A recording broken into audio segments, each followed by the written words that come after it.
It used to be that if you bought a dress for $2, it would look like you bought it for $2. You could buy a dress for $2 and it could look like $2,000. It's all how you wear it. I think the same with a film. You can make a film for $2,000 and the production value can be outstanding and you can get incredible performances, and hopefully that $2,000 film sells for $2 million. That's the great low budget model. I mean, I think we can now make films for very little money and they can look like $1 million. And so that's when we can create sustainability for ourselves as filmmakers and even retain our rights and even do DIY distribution. 9, 7, 6, 8, 5, 2, 3, 4, 1. Man, man, man. Man. I tried to get to the artist directly. And I'm a good person, I'm a bad person. I knew that I wanted tracks, I knew I wanted source music. And now, I mean, with social media, I got to Yoko Ono directly via Twitter and Facebook. You know, I wasn't really getting a response from a record company, and I got to her directly, and I got the rights for my daughter to cover Men, Men, Men, and I'm a good person, I'm a bad person. God's little gift for a woman. That's where I think it's a really, really exciting time for independent cinema right now. Directing, for me, is very practical. I mean, I look at my resources, I look at my financial limitations, my time limitations, and then I try to construct something that's going to fit inside of those parameters so that I can actually, can have a good time and enjoy the process. I mean, I think a lot of suffering comes from pushing against the limitations. So for I'm a good person, I'm a bad person, I literally knew I had 4 days in Bradford, England, I had 4 days in Paris, and I had 5 days in Berlin, and I constructed a script that could fit into that. You had the trip planned. The trip was planned for work. You were promoting another film? Yeah, I was at film festivals with Modra. My daughter and I were going. Originally, we had no intention of making a film, but then when I'm in really inspiring places, I want to be shooting something. I mean, if I wasn't so exhausted here in Sydney, I would be shooting a film. But when I'm elsewhere, I think it's the case for a lot of people. You sort of step outside of yourself and you perceive things in a kind of heightened way, and that really works well with creating a film for me. Really specifically, I sat down for 10 hours a day and wrote a script, and I knew my locations, and I knew I had my daughter and myself. Those were the constant things. And then I literally, used Google search to sort of look at the apartment we were staying and what was around that apartment. I see, okay, a park, a museum, a coffee shop. So I start crafting scenes for things that I scouted on the internet. My location scout is essentially virtual. And then I start imagining characters that I would want in the film, and the festival linked me to a casting director in Bradford that had connections to actors in Leeds and Manchester. And I basically put out a breakdown the way you would, male, 30s, any ethnicity, no acting experience required, enthusiasm, passion, interest in being in an independent film. Please submit a headshot and any kind of CV or resume.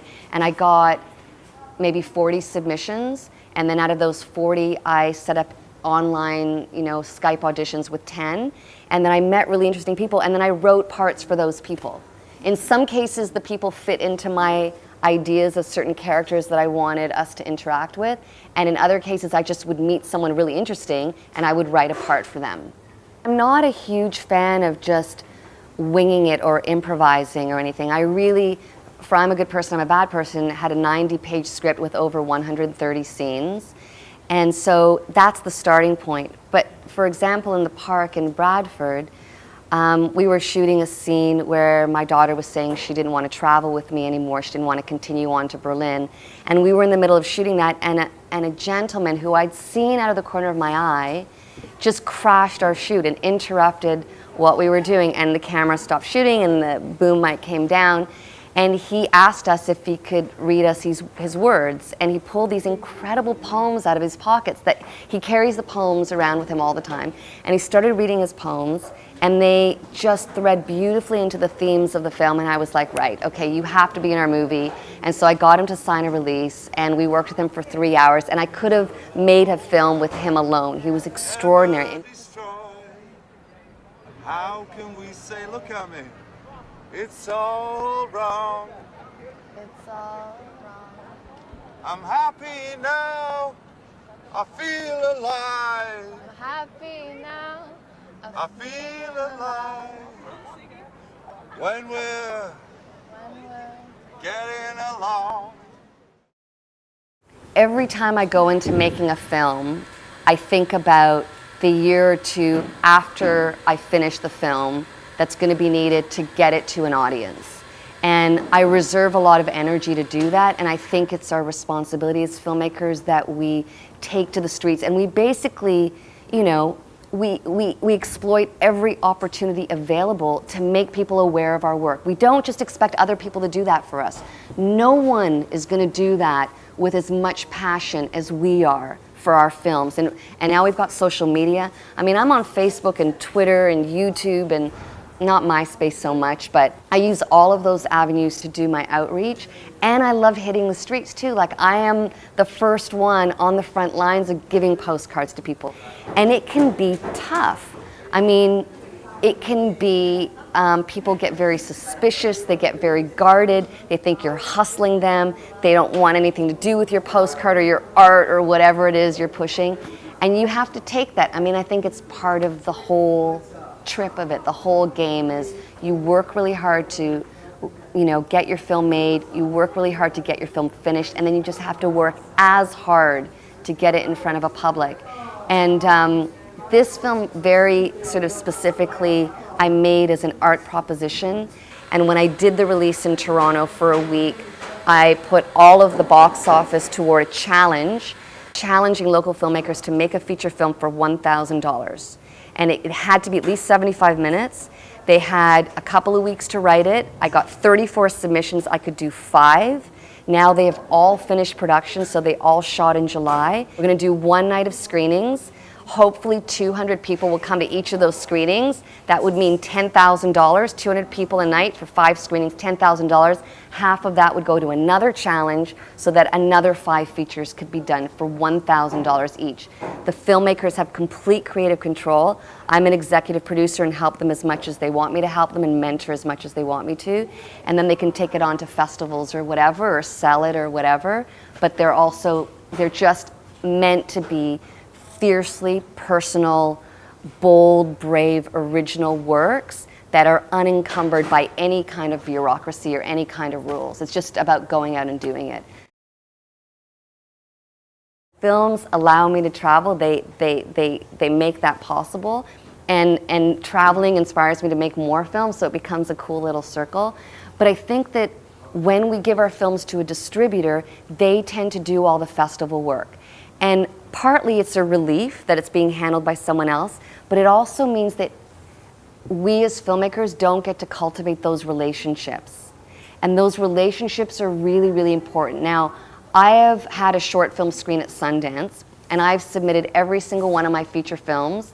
And the last one, this one, I'm a good person, I'm a bad person, I was sitting in a movie theater, and I saw my email, okay, it's from Sundance, and I opened it up really hesitantly, and I thought, okay, this one is going to be a yes, because I was shortlisted, didn't get in, okay, this third time lucky, shortlisted, it's going to get in, I'm sorry, you did not get in.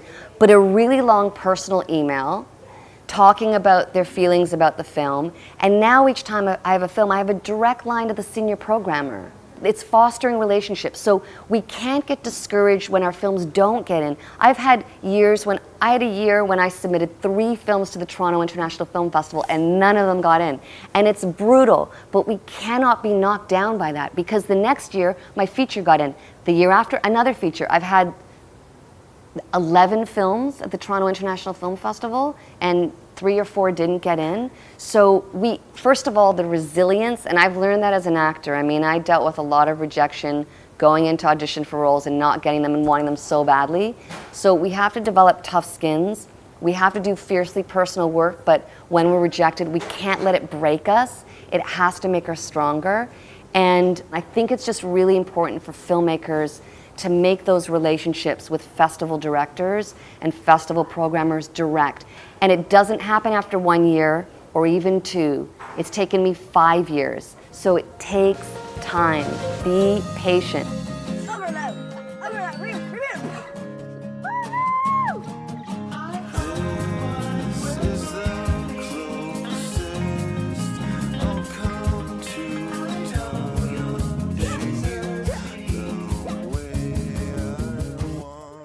When you have finished a film and you submit it and it gets invited, then you have extraordinary experiences with the public and with other filmmakers out of that. And that's been my motivation.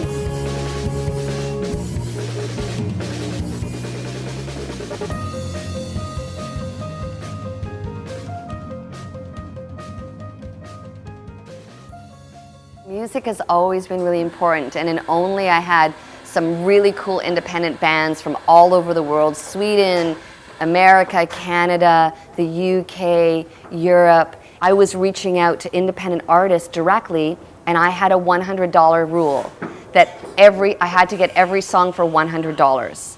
And it was a favored nations thing. Well, in fact, on Only, everybody get paid $100. It was $100 for the DP for the shoot, not a day.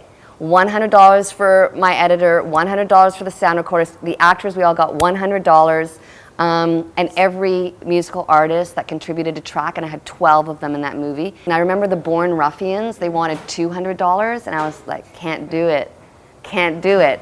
And I found another band that would do it for $100. So as much as we can do for ourselves, I mean, now I have relationships with record labels, I have relationships with artists. My husband, he teaches independent music production at a college outside of Toronto. And so every 6 months, I'm exposed to 20 emerging artists that would love to have their music in film. So whether we're going for really established or whether we're going to music schools, there's so much great music out there. I mean, I think that if a song you like costs too much money, I can lead you to so many independent musicians that would love to have their music in feature films. How would people get in touch with you and see what you do on the internet? Yeah, well, I have a website, Punk Films, and so it's punkfilms.ca, CA for Canada, so www.punkfilms.ca. I'm there. I'm now, I have a film that I produced that I've been working on for 5 years by Peter Mettler. So if you go to Punk Films now, you're going to see the poster for The End of Time, which has just been in Locarno official competition, and it's going to be screening in the Masters program at the Toronto International Film Festival. And then when you go down, you'll see the posters of my other works, and all of the posters link to the websites for those films. And if you look, you'll find my email, and that leads to me directly.